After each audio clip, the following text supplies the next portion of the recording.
Is that you also?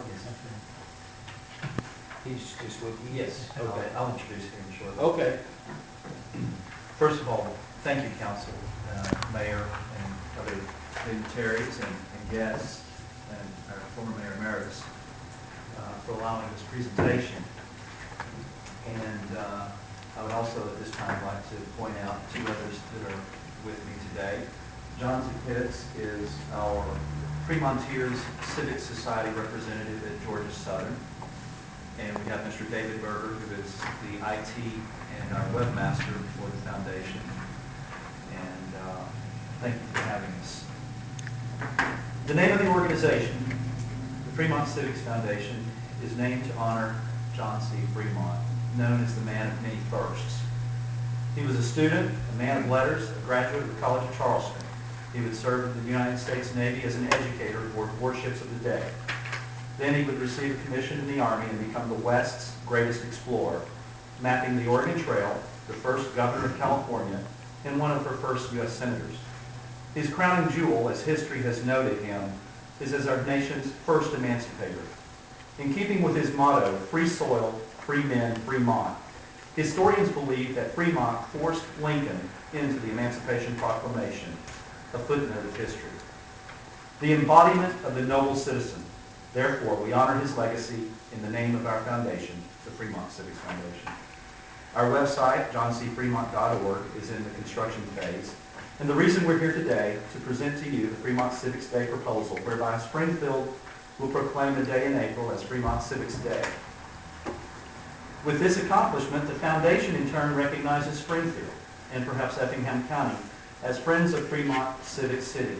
And you would be permitted to note this on various documents and authorized to place signage, if you desire to do so, at the entrance to the town and the county. We would assist in the drafting of the proclamation to be announced and proclaim on that date in April. The objective, of course, is for the city to adopt the Fremont Civics Day initiative as an annual event. The best kept secret about what we're proposing is we're not going to ask you for any money. The only thing that we do ask is some assistance with the venue and some coordination with media and inviting the appropriate people. The advantage. The city establishes a visible event to create more interest in civics. And as you know, civics is the concept whereby we simply do things to make our communities better. And there's a host of ways we can go into that. The participants, of course, the invited guests, the city, the government, you gentlemen, of course, the mayor, Mayor Emeritus, of course, and other state dignitaries. The event, a venue to be determined, and I believe Fred and I have discussed some feasible possibilities for that. And a reception. The mayor, at the time appointed at the agenda, would then read the proclamation. There would be music by possibly some local artists. And then I will speak on behalf of the foundation, or there might be a guest speaker who will speak. And we will issue a challenge to the community, to the citizens. And we underscore that challenge by presenting to the area high schools a contest, an essay contest, limited to around 700 words, a couple of pages, where juniors and seniors would have an opportunity to draft their concept of what it is to be a good citizen. Or, what is it that makes a great citizen? And that's for them to decide. There is no quote-unquote winner of the essay contest, because everyone who participates is a winner by challenging themselves to think about what it is to be a good citizen. However, we will select one of the essays and read excerpts from that essay at the event. Fremont Civics Foundation has created what we call 5 points of civic excellence. And we will also, at this time, we will unveil a logo at that event that will denote our Fremont Stars Award. It will be presented to volunteers of the foundation who join in helping this cause, this worthy cause about citizenship.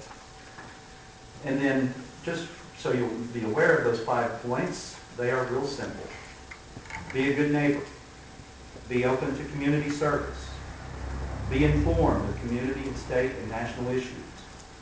Be willing to stand up for noble cause. And be a responsible voter.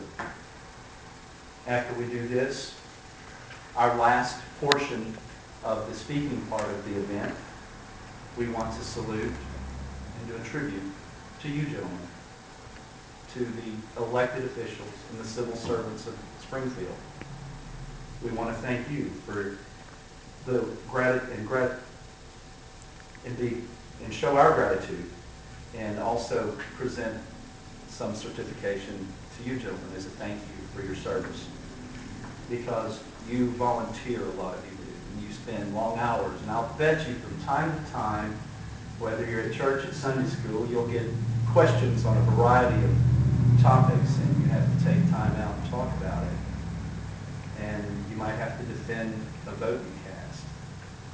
And that's a sacrifice involved on that. So we believe it's a fitting tribute for the people. We believe it's a cause worthy of making Springfield a little better, at least a little bit more conscious of that. And we look forward to planning this event in April. I want to thank you for your time. Thank you. Do we have any questions? City manager, have anything to add? Obviously, y'all have had some communications with him. Yes, sir. I don't have anything to add. He just told you. Do we have a day picked in April yet? We have not tied it down to a day. Firmed up, but we just discussed some options, and we've got some flexibility there. Feasible Yeah. on your part?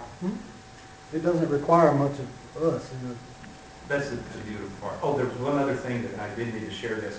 Once you do make the formal proclamation for the date, and then we set the date, we will ask some of the businesses, if you folks have some business people in mind that want to help sponsor the event, we certainly would welcome that, and those are individual contributions, and they are tax deductible. Brett, do you want to continue working with this gentleman on the date and bring back a date to us when you get it worked out? Yeah. Is everybody in agreement with that? Sure. Okay. Just let Brett continually until you get a date worked out, or you can come to your city council members and get that day in line and resolution or whatever you're going to do with that. There's a resolution we adopted. Proclamation, yes. Proclamation. Which we could do at the next meeting, which Actually, you're looking at late April? Actually, I was hoping that what we would do is basically we'd draft that proclamation, and then you would present it on the day of the event. And it would Okay. be required. That'd be fine. Great. So I guess continue to work with Brett and get all the. And we'll set a date probably tomorrow. We'll set that date and do a press release, a joint press release with the foundation and the city. I'm really glad you're involved in the high school kids and challenging their. And we wanted this to be official before we present it to the local counties, of course. Okay. I understand that. And I want to thank you folks for truly for what you do. I understand. Appreciate that. We appreciate it. Thank you. If you'll allow us to tease out Mr. Pitts, who is our college affiliate at Georgia Southern, has been slammed with a lot of reports and has a lot of work to do, but I wanted you to meet him and know that we've got a viable presence on the campus, and I look forward to us having a meeting and talking about civics and talking about citizenship and us trying to raise the bar. Yes, we appreciate that. Thank you. Thank you.